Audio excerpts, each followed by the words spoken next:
Well, I am very interested in the subject of human misjudgment, and Lord knows I've created a good bit of it. I don't think I've created my full statistical share, and I think that one of the reasons was that I tried to do something about this terrible ignorance I left the Harvard Law School with when I saw this patterned irrationality, which was so extreme, and I had no theory or anything to deal with it, but I could see that it was extreme and I could see that it was patterned.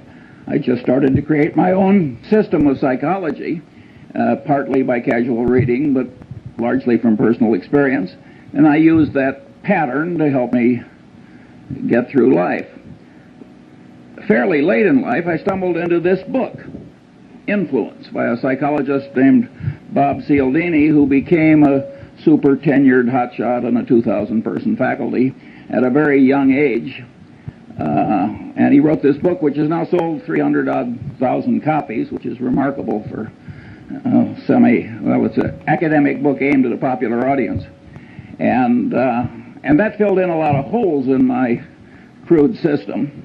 And when those holes had filled in, I thought I had a system that was a good working tool, and I'd like to share that one with you. And I came here because behavioral economics, how could economics not be behavioral? If it isn't behavioral, what the hell is it? I think it's fairly clear that all reality has to respect all other reality. If you come to inconsistencies, they have to be resolved. And so the idea of, if there's anything valid in psychology, economics has to recognize it, and vice versa. So I think the people that are working on this fringe between economics and psychology are absolutely right to be there, and I think there's been plenty wrong over the years. Well, let me romp through as much of this list as I have time to get through. 24 standard causes of human misjudgment. First, under recognition of the power of what psychologists call reinforcement and economists call incentives. Well, you can say everybody knows that. Well, I think I've been in the top 5% of my age cohort all my life in understanding the power of incentives, and all my life I've underestimated it. And never a year passes but when I get some surprise that pushes my limit a little farther. So one of my favorite cases about the power of incentives is the Federal Express case, where heart and soul of the integrity of the system is that all the packages have to be shifted rapidly in one central location each night. And the system has no integrity if the whole shift can't be done fast. And Federal Express had one hell of a time getting the thing to work.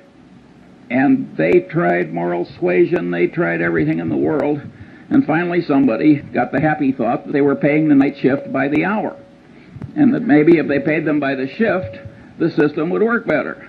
And lo and behold, that solution worked.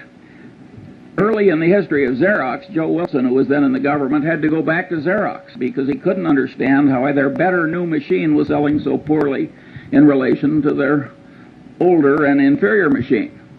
Of course, when he got there, he found out that the commission arrangement with the salesman gave a tremendous incentive to the inferior machine.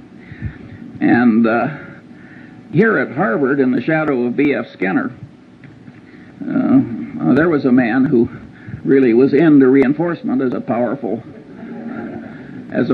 thought.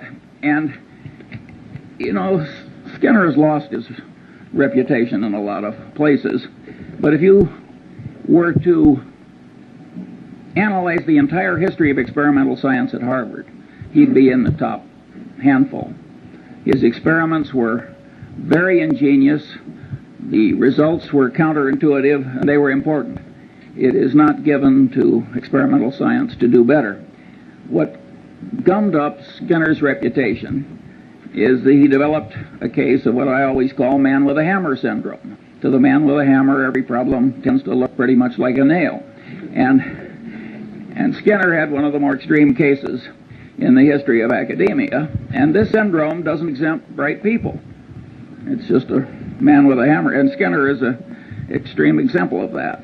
And later, as I go down my list, let's go back and try and figure out why people like Skinner get man with a hammer syndrome. Incidentally, when I was at the Harvard Law School, there was a professor, naturally at Yale, who was derisively discussed at Harvard, and they used to say, "Poor old Blanchard, he thinks declaratory judgments will cure cancer."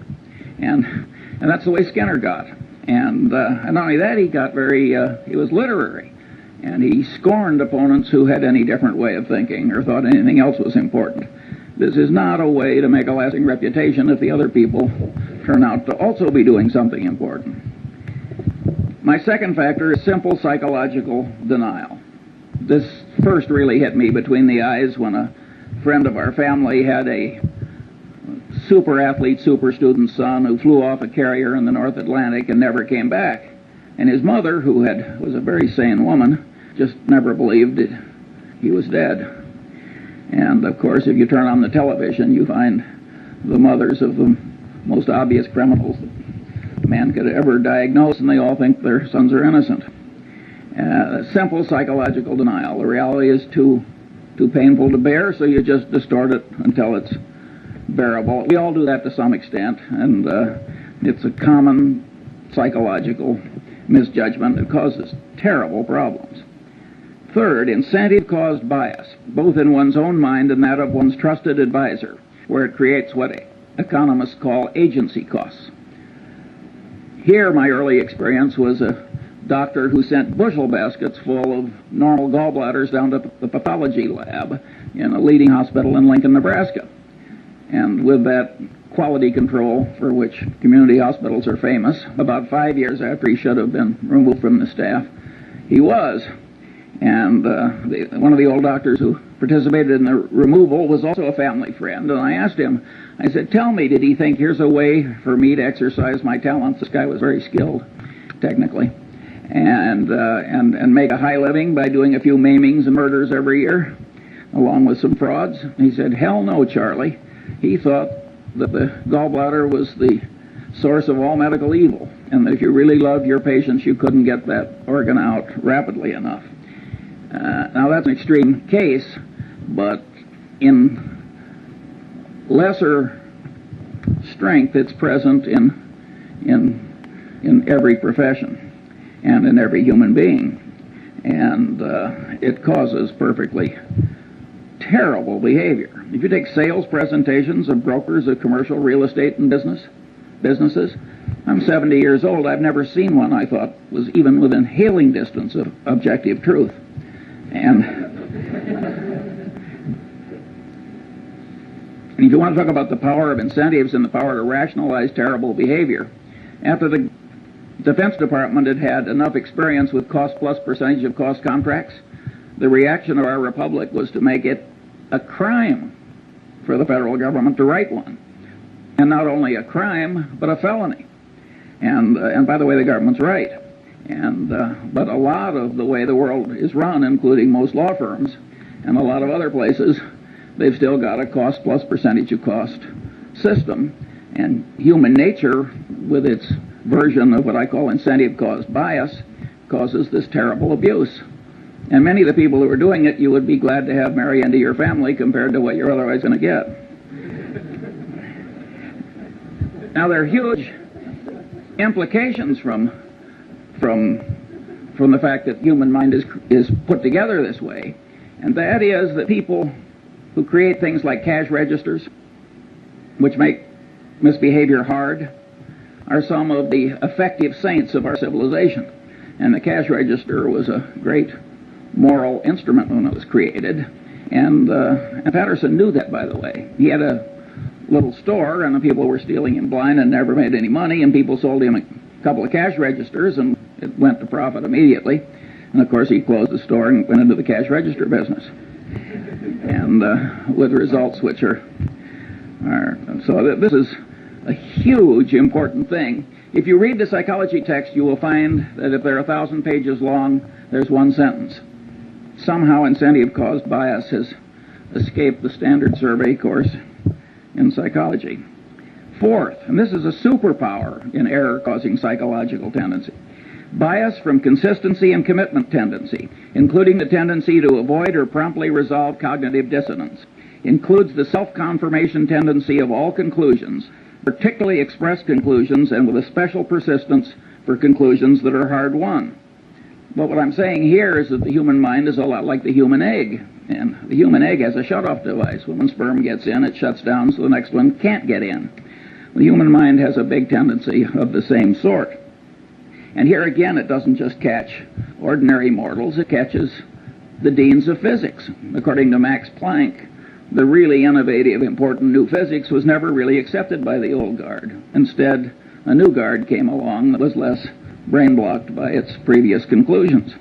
And if Max Planck's crowd had this consistency and commitment tendency that kept their old conclusions intact in spite of disconfirming evidence, you can imagine what the crowd that you and I are part of behaves like. And of course, if you make a public disclosure of your conclusion, you're pounding it in to your own head. Many of these students that are screaming at us, they aren't convincing us, but they're forming mental chains for themselves, because what they're shouting out, they're pounding in. And I think educational institutions that create a climate where too much of that goes on are, in a fundamental sense, they're irresponsible institutions. It's very important to not put your brain in chains too young by what you shout out. And all these things like painful qualifying and initiation rituals, and all those things pound in your commitments and your ideas. And the Chinese brainwashing system, which was for war prisoners, which was way better than anybody else's, they maneuvered people into making tiny little commitments and declarations, and then they'd slowly build. That worked way better than torture. Sixth, bias from Pavlovian association, misconstruing past correlation as a reliable basis for decision making. I never took a course in psychology or economics either, for that matter, but I did learn about Pavlov in high school biology, and the way they taught it, so the dog salivated when the bell rang. So what? Nobody made the least effort to tie that to the wide world. Well, the truth of the matter is that Pavlovian association is an enormously powerful psychological force in the daily life of all of us. And indeed, in economics, we wouldn't have money without the role of so-called secondary reinforcement, which is a pure psychological phenomenon demonstrated in the laboratory. Practically, I'd say 3/4 of advertising works on pure Pavlov. I mean, think how pure association works. Take Coca-Cola Company, where we're the biggest shareholder. They want to be associated with every wonderful image. Heroics in the Olympics, wonderful music, you name it. They don't want to be associated with presidents' funerals and so forth. When have you seen a Coca-Cola ad? And the association really works. And all these psychological tendencies work largely or entirely on a subconscious level, which makes them very insidious. Then you've got Persian messenger syndrome. The Persians really did kill the messenger who brought the bad news. You think that is dead? I mean, you should have seen Bill Paley in his last 20 years. He didn't hear one damn thing he didn't want to hear. People knew that it was bad for the messenger to bring Bill Paley things he didn't want to hear. Well, that means that the leader gets in a cocoon of unreality. And it's a great big enterprise, and boy, did he make some dumb decisions in the last 20 years. And no, Persian messenger syndrome is alive and well. When I saw some years ago Arco and Exxon arguing over a few hundred millions of ambiguity in their North Slope treaties before a Superior Court judge in Texas with armies of lawyers and experts on each side, now, this is a Mad Hatter's Tea Party. Two engineering-style companies can't resolve some ambiguity without spending tens of millions of dollars in some Texas Superior Court. In my opinion, what happens is that nobody wants to bring the bad news to the executives up the line. That here's a few $100 million you thought you had that you don't, and it's much safer to act like the Persian messenger who goes away to hide rather than bring home the news of the battle lost. talking about economics, you get a very interesting phenomenon that I've seen over and over again in a long life. You've got two products. Suppose they're complex technical product. Now you think under the laws of economics that if product A costs X, if product Y costs X minus something, it will sell better than if it sells at X plus something. But that's not so. In many cases, when you raise the price of the alternative product, it'll get a larger market share than it would when you make it lower than your competitor's product. That's because the bell, a Pavlovian bell, ordinarily there's a correlation between price and value. You have an information inefficiency. And so when you raise the price, the sales go up relative to your competitor. That happens again and again and again. It's a pure Pavlovian phenomenon, and you can say, well, the economists have figured this sort of thing out when they started talking about information inefficiencies. But that was fairly late in economics that they found such an obvious thing. And of course, most of them don't ask what causes the information inefficiencies. Well, one of the things that causes it is pure old Pavlov and his dog. Now you've got bias from Skinnerian association, operant conditioning, where you give the dog a reward and pound in the behavior that preceded the dog's getting the award. And of course, Skinner was able to create superstitious pigeons by having rewards come, by accident with certain occurrences. And of course, we all know people who are the human equivalents of superstitious pigeons. That's a very powerful phenomenon. And of course, operant conditioning really works. The people in the center who think that operant conditioning is important are very much right. It's just that Skinner overdid it a little. Where you see in business just perfectly horrible results from psychologically rooted tendencies is in accounting. If you take Westinghouse, which blew $2 or $3 billion pre-tax at least, loaning developers to build hotels and virtually 100% loans. Now you say any idiot knows that there's one thing you don't like, it's a developer, and another you don't like, it's a hotel. And to make 100% loan to a developer who's going to build a hotel. But this guy, he probably was an engineer or something, and he didn't take psychology any more than I did, and he got out there in the hands of these slick salesmen operating under their version of incentive cost bias, where any damn way of getting Westinghouse to do it was considered normal business, and they just blew it. That would never have been possible if the accounting system hadn't been such that for the initial phase of every transaction, it showed wonderful financial results. So people who have loose accounting standards are just inviting perfectly horrible behavior in other people, and it's a sin. It's an absolute sin. If you carried bushel baskets full of money through the ghetto and made it easy to steal, that would be a considerable human sin, because you'd be causing a lot of bad behavior, and the bad behavior would spread. Similarly, an institution that gets sloppy accounting commits a real human sin, and it's also a dumb way to do business, as Westinghouse has so wonderfully proved. Oddly enough, nobody mentions, at least nobody I've seen, what happened with Joe Jett and Kidder Peabody. The truth of the matter is the accounting system was such that by punching a few buttons, the Joe Jetts of the world could show profits, and profits that showed up in things that resulted in rewards and esteem and every other thing that human being. Well, the Joe Jetts are always with us, and they're not really to blame, in my judgment at least. But that bastard who created that foolish accounting system, who, so far as I know, has not been flayed alive, ought to be. Seventh, bias from reciprocation tendency, including the tendency of one in a role to act as other persons expect.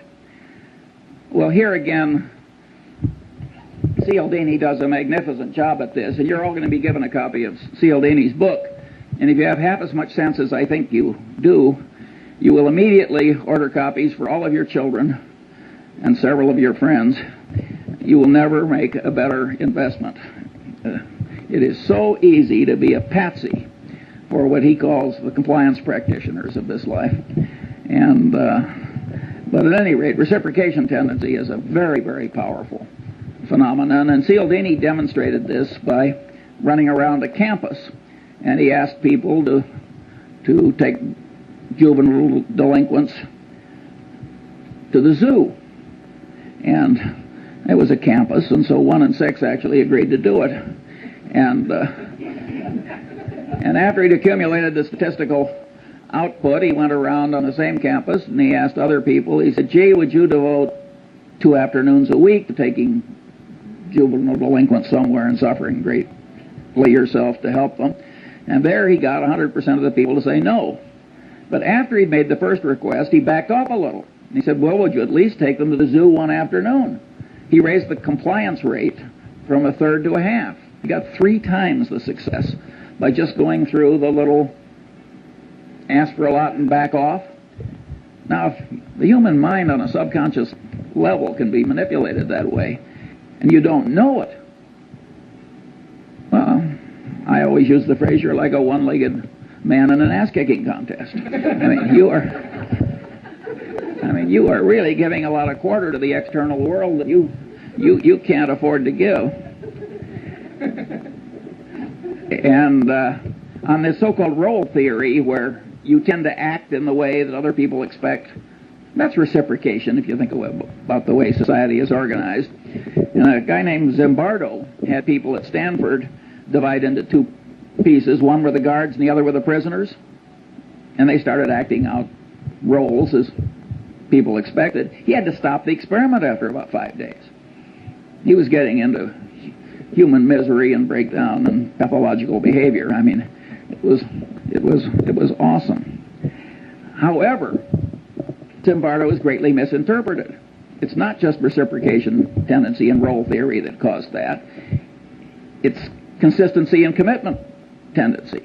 Each person, as he acted as a guard or a prisoner, the action itself was pounding in the idea. Wherever you turn, this consistency and commitment tendency is affecting you. In other words, what you think may change what you do, but perhaps even more important, what you do will change what you think. And you can say, everybody knows that. I want to tell you, I didn't know it well enough early enough. 8. Now this is a Lollapalooza, and Henry Kaufman wisely talked about this. Bias from over-influence by social proof, that is, the conclusions of others, particularly under conditions of natural uncertainty and stress.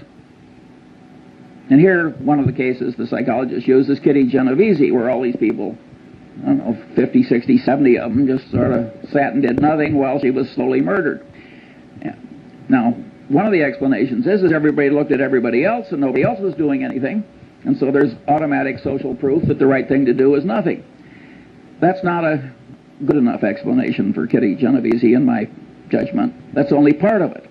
There are microeconomic ideas in gain-loss ratios and so forth that also come into play. I think time and time again in reality, psychological notions and economic notions interplay. And the man who doesn't understand both is a damn fool. Big shot businessmen get into these waves of social proof. Do you remember some years ago when one oil company bought a fertilizer company? And every other major oil company practically ran out and bought a fertilizer company. And there was no more damn reason for all these oil companies to buy fertilizer companies. But they didn't know exactly what to do, and if Exxon was doing it, it was good enough for Mobil or vice versa. And of course, I think they're all gone now. It was a total disaster. Now let's talk about efficient market theory, a wonderful economic doctrine that had a long vogue in spite of the experience of Berkshire Hathaway. In fact, one of the economists who won, he shared a Nobel Prize. And as he looked at Berkshire Hathaway year after year, which people would throw in his face as saying maybe the market isn't quite as efficient as you think, he said, well, it's a 2 sigma event. And then he said we were a 3 sigma event. And then he said we were a 4 sigma event. And he finally got up to 6 sigmas. Better to add a sigma than change a theory just because the evidence comes in differently. And of course, when this share of a Nobel Prize went into money management himself, he sank like a stone. If you think about the doctrines I've talked about, namely, 1, the power of reinforcement. After all, you do something and the market goes up and you get paid and rewarded and applauded and what have you. You're getting a lot of reinforcement if you make a bet in a market and the market goes with you. Also, there's social proof. I mean, the prices in the market are the ultimate form of social proof, reflecting what other people think. And so the combination is very powerful. Why would you expect general market levels to always be totally efficient, say even in 1973-4 at the pit, or in 1972 or whatever it was when the Nifty 50 were in their heyday? If these psychological notions are correct, you would expect some waves of irrationality, which carry general levels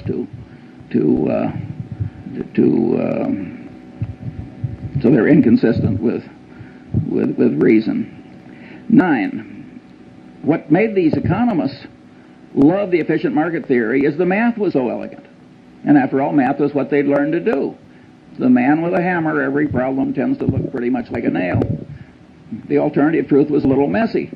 And they'd forgotten the great economist Keynes, whom I think said, better to be roughly right than precisely wrong. 9. Bias from contrast cause distortions of sensation, perception, and cognition. Here, the great experiment that Cialdini does in his class is he takes 3 buckets of water. One's hot, one's cold, and one's room temperature. He has the student stick his left hand in the hot water and his right hand in the cold water. Then he has them remove the hands and put them both in the room temperature bucket. And of course, with both hands in the same bucket of water, one seems hot and the other seems cold, because the sensation apparatus of man is over-influenced by contrast. It has no absolute scale. It's got a contrast scale in it. And it's a scale with quantum effects in it, too. It takes a certain percentage change before it's noticed. Maybe you've had a magician remove your watch. I certainly have, without your noticing it. It's the same thing. He's taking advantage of your contrast type troubles in your sensory apparatus. But here the great truth is that cognition mimics sensation, and the cognition manipulators mimic the watch removing magician. In other words, people are manipulating you all day long on this contrast phenomenon. Cialdini cites the case of the real estate broker, and you got the rube that's been transferred into your town, and the first thing you do is you take the rube out to 2 of the most awful overpriced houses you've ever seen. And then you take the rube to some moderately overpriced house, and then you stick them. And it works pretty well, which is why the real estate salesmen do it. And it's always going to work. And the accidents of life can do this to you, and it can ruin your life. In my generation, when women lived at home until they got married, I saw some perfectly terrible marriages made by highly desirable women because they lived in terrible homes. And I've seen some terrible second marriages which were made because there were slight improvements over an even worse first marriage. And you think you're immune from these things and you laugh, and I want to tell you, you aren't. And my favorite analogy, I can't vouch for the accuracy of. I have this worthless friend I like to play bridge with, and he's a total intellectual amateur that lives on inherited money. But he told me once something I really enjoyed hearing. He said, Charlie, he says, if you throw a frog into very hot water, the frog will jump out. But if you put the frog in room temperature water and just slowly heat the water up, the frog will die there. Now, I don't know whether that's true about a frog, but it sure is hell true about many of the businessmen I know. And there again, it is the contrast phenomenon. These are hotshot, high-powered people. I mean, these are not fools. If it comes to you in small pieces, you're likely to miss. So you have to, if you're going to be a person of good judgment, you have to do something about this warp in your head where it's so misled by mere contrast. Bias from over-influence by authority. Well, here the Milgram experiment, as it's caused, I think there have been 1,600 psychological papers written about Milgram. And he had a person posing as an authority figure trick ordinary people into giving what they had every reason to expect was heavy torture by electric shock to perfectly innocent fellow citizens. And the experiment has been, he was trying to show that why Hitler succeeded and a few other things. So this really caught the fancy of the world. Partly it's so politically correct, and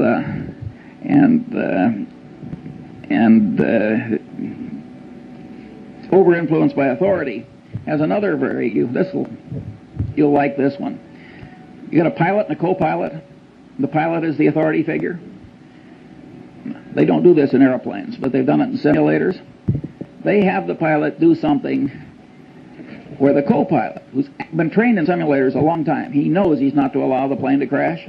They have the pilot to do something where an idiot co-pilot would know the plane was going to crash, but the pilot's doing it and the co-pilot is sitting there and the pilot is the authority figure. 25% of the time the plane crashes. I mean, this is a very powerful psychological tendency.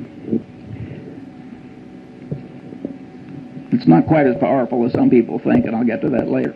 11. Bias from deprival superreaction syndrome, including bias caused by present or threatened scarcity, including threatened removal of something almost possessed but never possessed. Here I took the Munger dog. Lovely, harmless dog. The only way to get that dog to bite you was to try and take something out of its mouth after it was already there.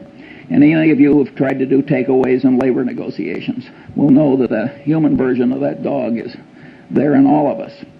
And I had a predecessor on a little island where I have a house, and his next door neighbor put a little pine tree in that was about 3 feet high, and it turned his 180-degree view of the harbor into 179 3/4.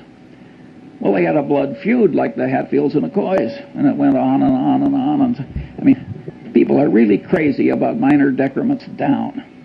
And then, if you act on them, you get into reciprocation tendency, because you don't just reciprocate affection, you reciprocate animosity, and the whole thing can escalate. And so, huge insanities can come from just subconsciously overweighing the importance of what you're losing or almost getting and not getting. And the extreme business case here was New Coke. Now, Coca-Cola has the most valuable trademark in the world. We're the major shareholder. I mean, I think we understand that trademark. Coke has armies of brilliant engineers, lawyers, psychologists, advertising executives, and so forth. And they had a trademark on a flavor, and they'd spent the better part of 100 years getting people to believe that trademark had all these intangible values too. And people associated it with a flavor. And so they were going to tell people not that it was improved, because you can't improve a flavor. If a flavor is a matter of taste, I mean, you may improve a detergent or something, but telling you're going to make a major change in a flavor. I mean, so they got this huge deprival superreaction syndrome. Pepsi was within weeks of coming out with old Coke in a Pepsi bottle, which would have been the biggest fiasco in modern times. Perfect insanity. And by the way, both Goizueta and Keogh are just wonderful about it. I mean, they just joke. I mean, they don't. Keogh always says, I must have been away on vacation. He participated in every single... He's a wonderful guy. And by the way, Goizueta is a wonderful, smart guy, an engineer. Smart people make these terrible boners. How can you not understand deprival superreaction syndrome? But people do not react symmetrically to loss and gain. Now, maybe a great bridge player like Zeckhauser does, but that's a trained response. Ordinary people, subconsciously affected by their inborn tendencies. Bias from envy, jealousy. Well, envy, jealousy made what, 2 out of the 10 commandments? Those of you who have raised siblings, you know about or tried to run a law firm or investment bank or even a faculty. I've heard Warren say 6 times, it's not greed that drives the world, but envy. Here again, you go through the psychology survey courses, and you go to the index, envy, jealousy. 1,000-page book. It's blank. There's some blind spots in academia, but it's an enormously powerful thing, and it operates to a considerable extent on a subconscious level. And anybody who doesn't understand it is taking on defects he shouldn't have. Bias from chemical dependency. Well, we don't have to talk about that. We've all seen so much of it, but it's interesting how it always causes moral breakdown if there's any need, and it always involves massive denial. So it's just, it aggravates what we talked about earlier in the aviator case, the tendency to distort reality so that it's endurable. Bias from misgambling compulsion. Well, here Skinner made the only explanation you'll find in the standard psychology survey course. He, of course, created a variable reinforcement rate for his pigeons, his mice, and he found that would pound in the behavior better than any other reinforcement pattern. And he says, aha, I've explained why gambling is such a powerful, addictive force in a civilization. I think that is, to a very considerable extent, true. But being Skinner, he seemed to think that was the only explanation. But the truth of the matter is that the devisers of these modern machines and techniques know a lot of things that Skinner didn't know. For instance, a lottery. You have a lottery where you get your number by lot, and then somebody draws a number by lot. It gets lousy play. You get a lottery where people get to pick their number. Get big play. Again, it's this consistency and commitment thing. People think that if they have committed to it, it has to be good. And the minute they've picked it themselves, it gets an extra validity. After all, they thought it and they acted on it. And then if you take slot machines, you get bar, lemon. That happens again and again and again. You get all these near misses. Well, that's deprival superreaction syndrome. And boy, do the people who create the machines understand human psychology. And if you got, for the high IQ crowd, they've got poker machines where you make choices. So you can play blackjack, so to speak, with the machine. It's wonderful what we've done with our computers to ruin a civilization. And but at any rate, misgambling compulsion is a very, very powerful and important thing. Look at what's happening to our country. Every Indian reservation, every river town, and look at the people who are ruined by it with the aid of their stockbrokers and others. And again, if you look in the standard textbook of psychology, you'll find practically nothing on it except maybe one sentence talking about Skinner's rats. That is not an adequate coverage of the subject. Bias from liking distortion, including the tendency to especially like oneself, one's own kind, and one's own idea structures, and the tendency to be especially susceptible to being misled by someone liked. Disliking distortion, bias from that. The reciprocal of liking distortion, and the tendency not to learn appropriately from someone disliked. Well, here again we've got hugely powerful tendencies, and if you look at the wars in part of the Harvard Law School as we sit here, you can see that very brilliant people get into this almost pathological behavior. And these are very, very powerful, basic subconscious psychological tendencies, or at least partly subconscious. Now let's get back to B.F. Skinner, man with a hammer syndrome revisited. Why is man with the hammer syndrome always present? Well, if you stop to think about it, it's incentive caused bias. His professional reputation is all tied up with what he knows. He likes himself and he likes his own ideas, and he's expressed them to other people. Consistency and commitment tendency. I mean, you got 4 or 5 of these elementary psychological tendencies combining to create this man with a hammer syndrome. And once you realize that you can't really buy your thinking done, partly you can, but largely you can't in this world, you have learned a lesson that's very useful in life. George Bernard Shaw said, and had a character say in The Doctor's Dilemma, in the last analysis, every profession is a conspiracy against the laity.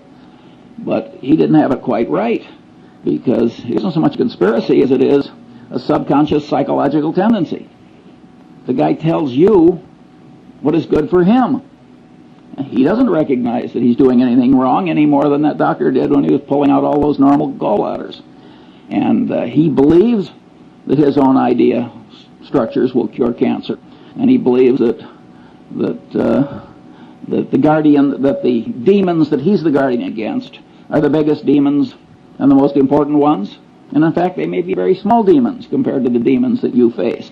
So you're getting your advice in this world from your paid advisor with this huge load of ghastly bias. And woe to you. There are only two ways to handle it. You can hire your advisor and then just apply a windage factor, like I used to do when I was a rifle shooter. I just adjust for so many miles an hour of wind. Or you can learn the basic elements of your advisor's trade. You don't have to learn very much, by the way, because you learn just a little, and then you can make him explain why he's right. And those two tendencies will take part of the warp out of the thinking you've tried to hire done. By and large, it works terribly. I have never seen a management consultant's report in my long life that didn't end with the following paragraph: what this situation really needs is more management consulting. Never once. I always turn to the last page. Of course, Berkshire Hathaway doesn't hire them, so I only do this on sort of a voyeuristic basis. Sometimes I'm in a non-profit where some idiot hires one.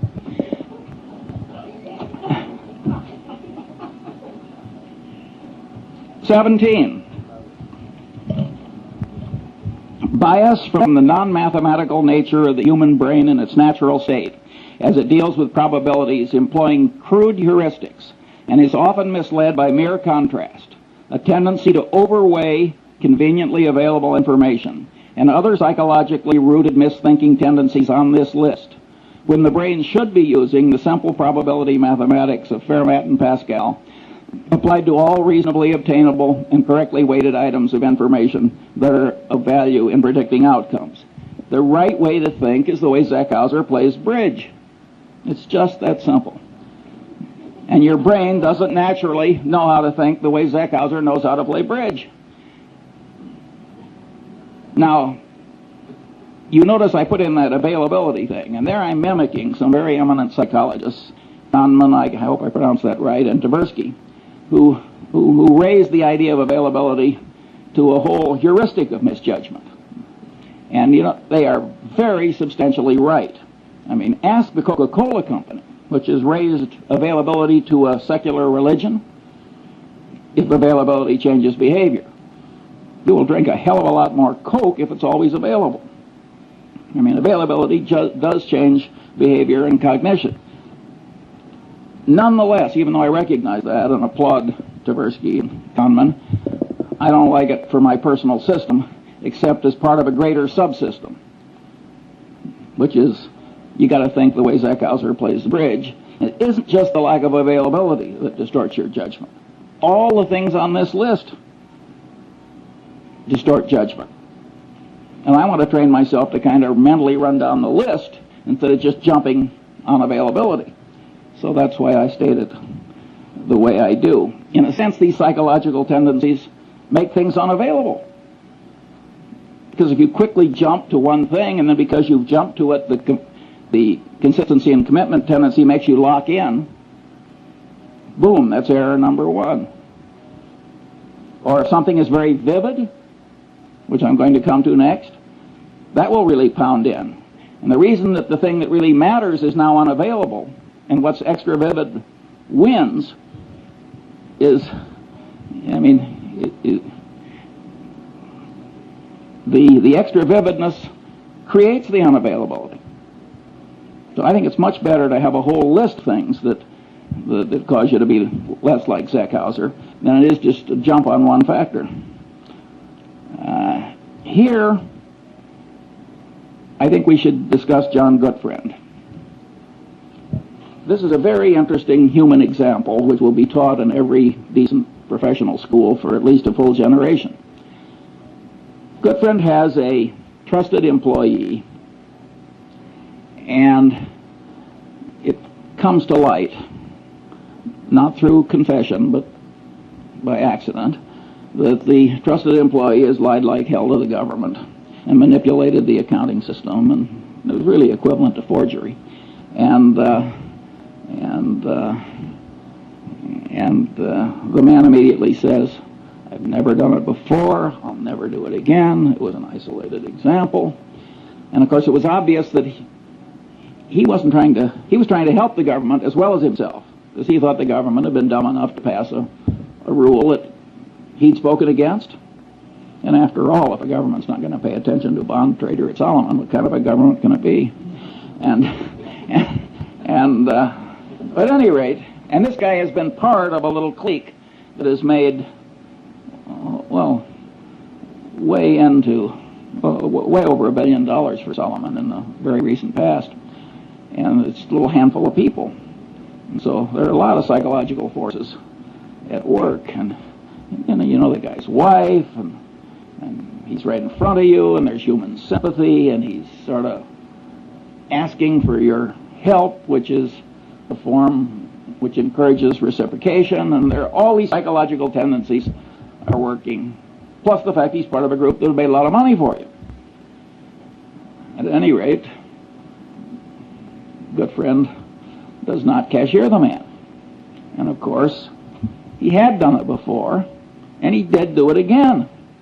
Well, now you look as though you almost wanted him to do it again. Or God knows what you look like, but it isn't good. And that simple decision destroyed John Goodfriend. And it's so easy to do. Now let's think it through like the bridge player, like Zeckhauser. You find an isolated example of a little old lady in the Seas Candy Company, one of our subsidiaries, getting into the till. And what does she say? "I never did it before. I'll never do it again. This is going to ruin my life. Please help me." And you know her children and her friends, and she's been around 30 years, and standing behind the candy counter with swollen ankles, and you're an old lady. It isn't that glorious a life. And you're rich and powerful, and there she is. "I never did it before. I'll never do it again." Well, how likely is it that she never did it before? If you're going to catch 10 embezzlements a year, what are the chances that any one of them, applying what Tversky and Kahneman call baseline information, will be somebody who only did it this once? And the people who have done it before and are going to do it again, what are they all going to say? Well, in the history of the Seas Candy Company, they always say, "I never did it before, and I'm never going to do it again." And we cashier them. It would be evil not to, because terrible behavior spreads. Remember, what was it, Serpico? I mean, you let that stuff, you got social proof, you got incentive caused bias, you got a whole lot of psychological factors that will cause the evil behavior to spread. And pretty soon the whole your place is rotten, the civilization is rotten. It's not the right way to behave. And I will admit that when I knew the wife and children, I have paid severance pay when I fire somebody for taking a mistress on an extended foreign trip. It's not the adultery I mind, it's the embezzlement. But there, I wouldn't do it where Goodfriend did it, where they've been cheating somebody else on my behalf. There, I think you have to cashier. But if they're just stealing from you and you get rid of them, I don't think you need the last ounce of vengeance. In fact, I don't think you need any vengeance. I don't think vengeance is much good. Now we come bias from over-influence by extra vivid evidence. Here's one. I'm at least $30 million poorer as I sit here giving this little talk, because I once bought 300 shares of a stock, and the guy called me back and said, "I've got 1,500 more." I said, "Will you hold it for 15 minutes while I think about it?" And the CEO of this company, I have seen a lot of vivid peculiarities in a long life, but this guy set a world record. I'm talking about the CEO, and I just misweighed it. The truth of the matter is his situation was foolproof. He was soon going to be dead. I turned down the extra 1,500 shares, and it's now cost me $30 million, and that's life in the big city. And it wasn't something where stock was generally available. And so it's very easy to misweigh the vivid evidence. And Goodfriend did that when he looked into the man's eyes and forgave the colleague. And 22, stress-induced mental changes, small and large, temporary and permanent.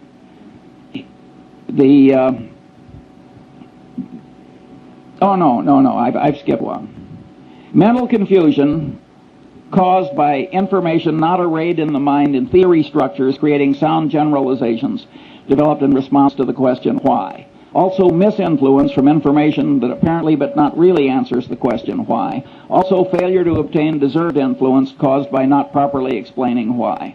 Well, we all know people who flunk, and they try and memorize, and they try and spout back, and it doesn't work. The brain doesn't work that way. You've got to array facts on theory structures answering the question why. If you don't do that, you cannot handle the world. And now we get to Feuerstein, who was the general counsel of Salomon when Goodfriend made his big error. And Feuerstein knew better. He told Goodfriend, you have to report this as a matter of morality and prudent business judgment. He said, it's probably not illegal, there's probably no legal duty to do it, but you have to do it as a matter of prudent conduct and proper dealing with your main customer. And he said that to Goodfriend on at least 2 or 3 occasions. And he stopped. And, of course, the persuasion failed. And when Goodfriend went down, Feuerstein went with him. And it ruined a considerable part of Feuerstein's life. Well, Feuerstein was a member of the Harvard Law Review who made an elementary psychological mistake. You want to persuade somebody, you really tell them why. And what have we learned in lesson 1? Incentives really matter. He should have told, and vivid evidence really works.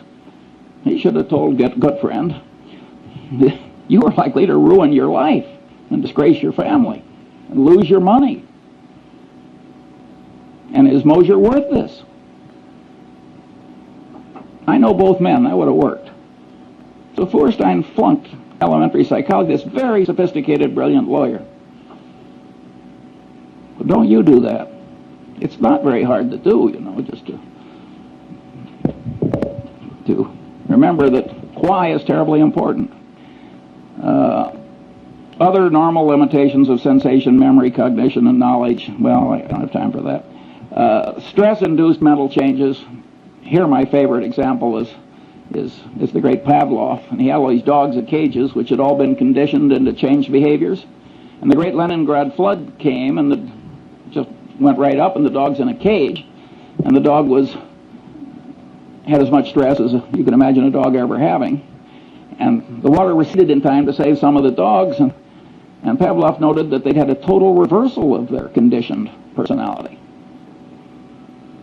Well, being the great scientist he was, he spent the rest of his life giving nervous breakdowns to dogs. And he learned a hell of a lot that I regard as very interesting. I have never known any Freudian analyst who knew anything about the last work of Pavlov, and I've never met a lawyer who understood that what Pavlov found out with those dogs had anything to do with programming and deprogramming and cults and so forth. I mean, the amount of elementary psychological ignorance is out there in high levels is very substantial.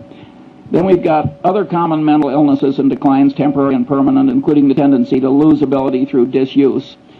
And then I've got mental and organizational confusion from say-something syndrome. And here my favorite thing is the bee, the honeybee.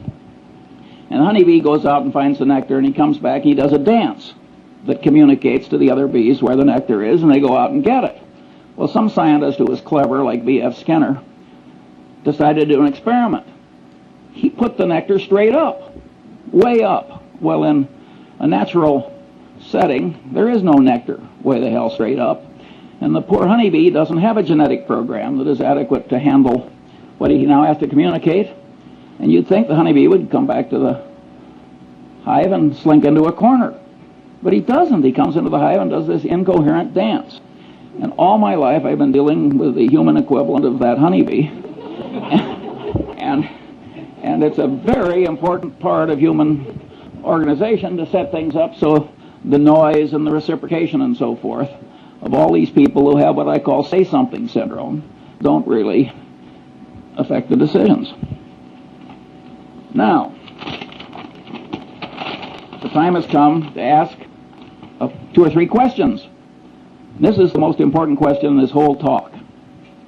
What happens when these standard psychological tendencies combine? What happens when the situation or the artful manipulation of man causes several of these tendencies to operate on a person toward the same end at the same time? The clear answer is the combination greatly increases power to change behavior compared to the power of merely one tendency acting alone. Examples are Tupperware parties. Tupperware has now made billions of dollars out of a few manipulative psychological tricks. It was so schlock that directors of Justin Dart's company resigned when he crammed it down his board's throat. And he was totally right, by the way, judged by economic outcomes. Mooney conversion methods. Boy, do they work. He just combines 4 or 5 of these things together. The system of Alcoholics Anonymous. A 50% no drinking rate outcome when everything else fails. It's a very clever system that uses 4 or 5 psychological systems at once toward, I might say, a very good end. The Milgram experiment. See, Milgram, it's been widely interpreted as mere obedience. But the truth of the matter is that the experimenter who got the students to give the heavy shocks in Milgram, he explained why.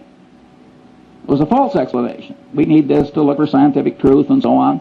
That greatly changed the behavior of the people. And number 2, he worked them up. Tiny shock, little larger, little larger. So commitment and consistency tendency and the contrast principle were both working in favor of this behavior. So again, it's 4 different psychological tendencies. That's when you get these Lollapalooza effects, you will almost always find 4 or 5 of these things working together. When I was young, there was a whodunit hero who always said, cherchez la femme. And what you should search for in life is the combination, because the combination is likely to do you in. Or if you're the inventor of Tupperware parties, it's likely to make you enormously rich if you can stand shaving when you do it. Then one of my favorite cases is the McDonnell Douglas airliner evacuation disaster. The government requires that airliners pass a bunch of tests. One of them is evacuation. Get everybody out. I think it's 90 seconds or something like that. It's some short period of time. The government has rules, make it very realistic, so on and so on. You can't select nothing but 20-year-old athletes to evacuate your airliner.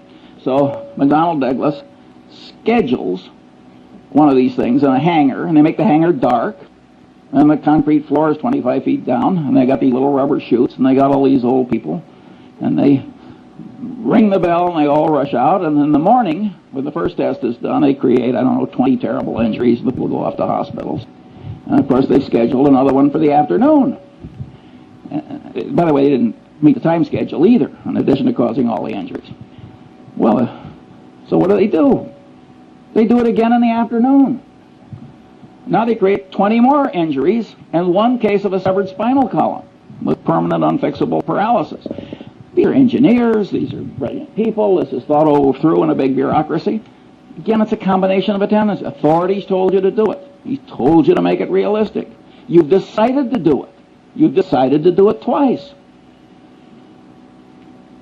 Incentive cost bias.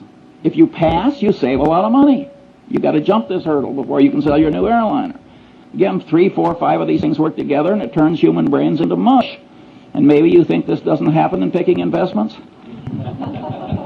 If so, you're living in a different world than I am. Finally, the open outcry auction.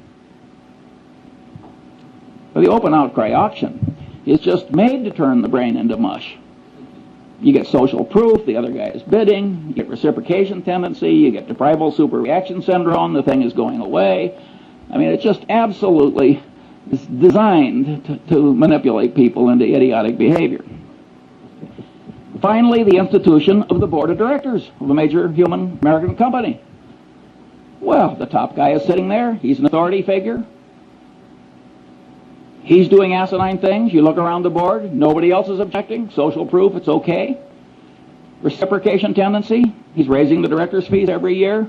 He's flying you around in the corporate airplane to look at interesting plants or whatever the hell they do. And You go, and you really get extreme dysfunction as a corrective decision-making body in the typical American board of directors. They only act, again, the power of incentives, they only act when it gets so bad that it starts reflecting, making them look foolish or threatening legal liability to them. That's Munger's rule. I mean, there are occasional things that don't follow Munger's rule, but by and large, the board of directors is a very ineffective corrector if the top guy is a little nuts, which of course frequently happens. The second question: isn't this list of standard psychological tendencies improperly tautological compared with the system of Euclid? That is, aren't there overlaps, and can't some items on the list be derived from combinations of other items? The answer to that is plainly yes. 3, what good is in the practical world is the thought system indicated by the list? Isn't practical benefit prevented because these psychological tendencies are programmed into the human mind by broad evolution, so we can't get rid of them? Broad evolution, I mean the combination of genetic and cultural evolution, but mostly genetic. Well, the answer is the tendencies are partly good, and indeed probably much more good than bad, otherwise they wouldn't be there. By and large, these rules of thumb have worked pretty well for man given his limited mental capacity, and that's why they were programmed in by broad evolution. At any rate, they can't be simply washed out automatically, and they shouldn't be. Nonetheless, the psychological thought system described is very useful in spreading wisdom and good conduct when one understands it and uses it constructively. Here are some examples. Karl Braun's communication practices. He designed oil refineries with spectacular skill and integrity. He had a very simple rule. Remember I said why is important? You got fired in the Braun Company. You had to have 5 W's. You had to tell who what you wanted to do, where and when, and you had to tell him why. And if you wrote a communication and left out the why, you got fired. Because Braun knew it's complicated building an oil refinery. And it can blow up, all kinds of things happen. And he knew that his communication system worked better if you always told him why. That's a simple discipline, and boy does it work. 2, the use of simulators in pilot training. Here again, abilities attenuate with disuse. Well, the simulator is God's gift because you can keep them fresh. The system of Alcoholics Anonymous. That's certainly a constructive use of somebody understanding psychological tendencies. I think they just blundered into it, as a matter of fact. So you can regard it as kind of an evolutionary outcome. But just because they blundered into it doesn't mean you can't invent its equivalent when you need it for a good purpose. Clinical training in medical schools. Here's a profoundly correct way of understanding psychology. The standard practice is watch one, do one, teach one. Boy, does that pound in what you want pounded in. Again, the consistency and commitment tendency. And that is a profoundly correct way to teach clinical medicine. The rules of the U.S. Constitutional Convention. Totally secret, no vote until the final vote, then just one vote on the whole Constitution. Very clever psychological rules. And if they had a different procedure, everybody would have been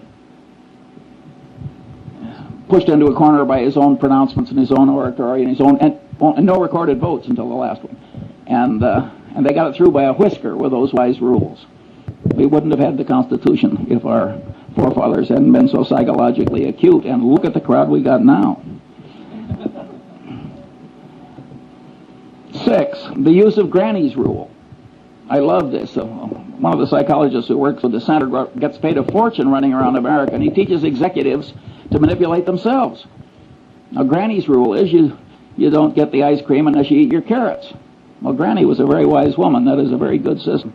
And so this guy, very eminent psychologist, he runs around the country telling executives to organize their day. So they force themselves to do what's unpleasant and important by doing that first and then rewarding themselves with something they really like doing. He is profoundly correct. 7, the Harvard Business School's emphasis on decision trees. When I was young and foolish, I used to laugh at the Harvard Business School. I said, they're teaching 28-year-old people that high school algebra works in real life. We're talking about elementary probability. But later I wised up and I realized that it was very important that they do that, and better late than never. 8, the use of postmortems at Johnson & Johnson. At most corporations, if you make an acquisition and it works out to be a disaster, all the paperwork and presentations that caused the dumb acquisition to be made are quickly forgotten. You got denial, you got everything in the world. You got Pavlovian association tendency. Nobody wants to even be associated with the damn thing or even mention it. Johnson & Johnson, they make everybody revisit their old acquisitions and wade through the presentations. That is a very smart thing to do. And by the way, I do the same thing routinely. 9, the great example of Charles Darwin is he avoided confirmation bias.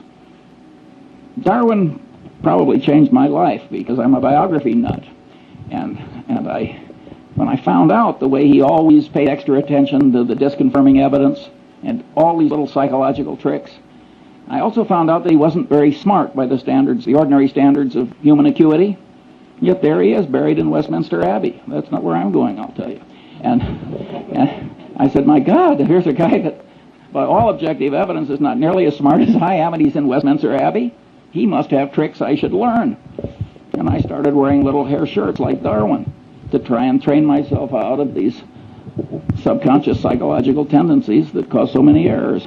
It didn't work perfectly, as you can tell from listening to this talk, but it would have been even worse if I hadn't done what I did.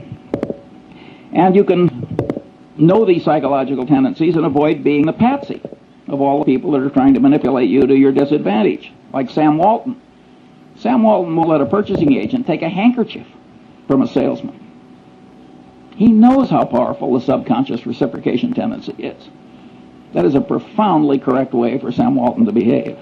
Then there's the Warren Buffett rule for open outcry auctions. Don't go. We don't go to the closed bid auctions, too, because that's a counterproductive way to do things ordinarily for a different reason, which Zeckhauser would understand. 4, what special knowledge problems lie buried in the thought system indicated by the list? Well, one is paradox. Now we're talking about a type of human wisdom that the more people learn about it, the more attenuated the wisdom gets. That's an intrinsically paradoxical kind of wisdom. But we have paradox in mathematics, and we don't give up mathematics. I say, damn the paradox. This stuff is wonderfully useful. And by the way, the granny's rule, when you apply it to yourself, is sort of a paradox in a paradox. The manipulation still works even though you know you're doing it. And I've seen that done by one person to another. I drew this beautiful woman as my dinner partner a few years ago, and I'd never seen her before, although she's married to a prominent Angelino, and she sat down next to me and she turned her beautiful face up and she said, Charlie, she said, what one word accounts for your remarkable success in life? Now, I knew I was being manipulated and that she'd done this before, and I just loved it. I never see this woman without a little lift in my spirits. And by the way, I told her I was rational.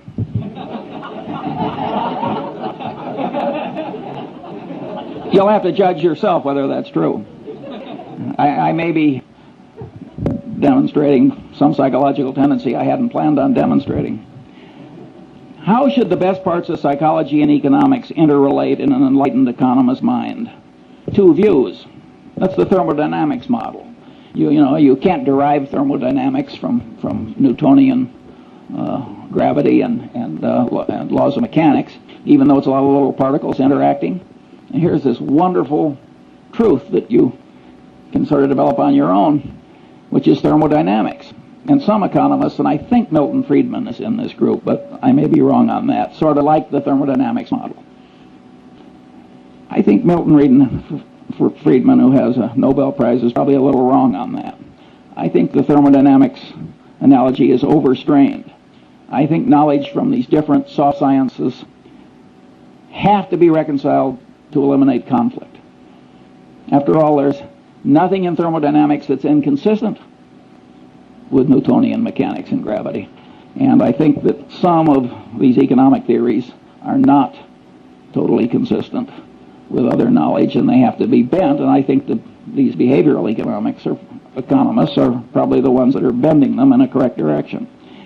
Now, my prediction is when the economists take a little psychology into account, that the reconciliation will be quite endurable. And here my model is the precession of the equinoxes. The world would be simpler for a long-term climatologist if the angle of the axis of the Earth's rotation compared to the plane of the ecliptic were absolutely fixed. But it isn't fixed. Over every 40,000 years or so, there's this little wobble, and that has pronounced long-term effects. Well, in many cases, what psychology is going to add is just a little wobble, and it will be endurable. Here I quote another hero of mine, who of course is Einstein, where he said, "The Lord is subtle but not malicious." And I don't think it's going to be that hard to bend economics a little to accommodate what's right in psychology. The final question is, if the thought system indicated by this list of psychological tendencies has great value not widely recognized and employed, what should the educational system do about it? I am not going to answer that one now. I like leaving a little mystery. Have I used up all the time, so there's no time for questions? I think that what we're going to do is we're going to borrow a little bit of time from the end of the day summary of questions, and we're going to move it and allocate it to Charles Munger. That's definitely the way. So when we have questions for 10 to 15 minutes, and then we'll ask other people questions mostly.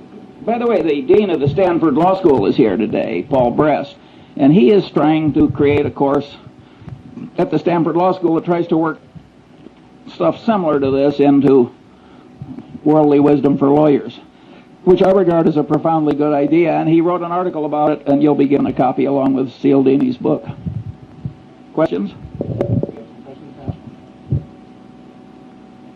Yeah. Will we be able to get a copy of that list of 20 books? Yes. I presume there would be one curious man. And I have it, and I'll put it over there on the table, but don't take more than one because I didn't anticipate such a big crowd. And if we run short, I'm sure the center is up to making other copies. And yeah. Well, let me just ask one question. If I had listened to this talk, I might have thought that you were a psychologist. I can't hear you. If I had listened to this talk, I might have thought, in fact, Charles Munger was a psychology professor operating at a business school. Every once in a while, on a micro issue, you told us how you would have dealt with one of these issues, for example, with the unfortunate lady from Seas. But you didn't tell us how these tendencies affected you in what's probably the most important, or one of the most important elements of your success, which was deciding where to invest your money. And I'm wondering if you might relate some of these principles to some of your past decisions that way. Well, of course, an investment decision in the common stock of a company frequently involves a whole lot of factors interacting. Usually, of course, there's one big, simple model.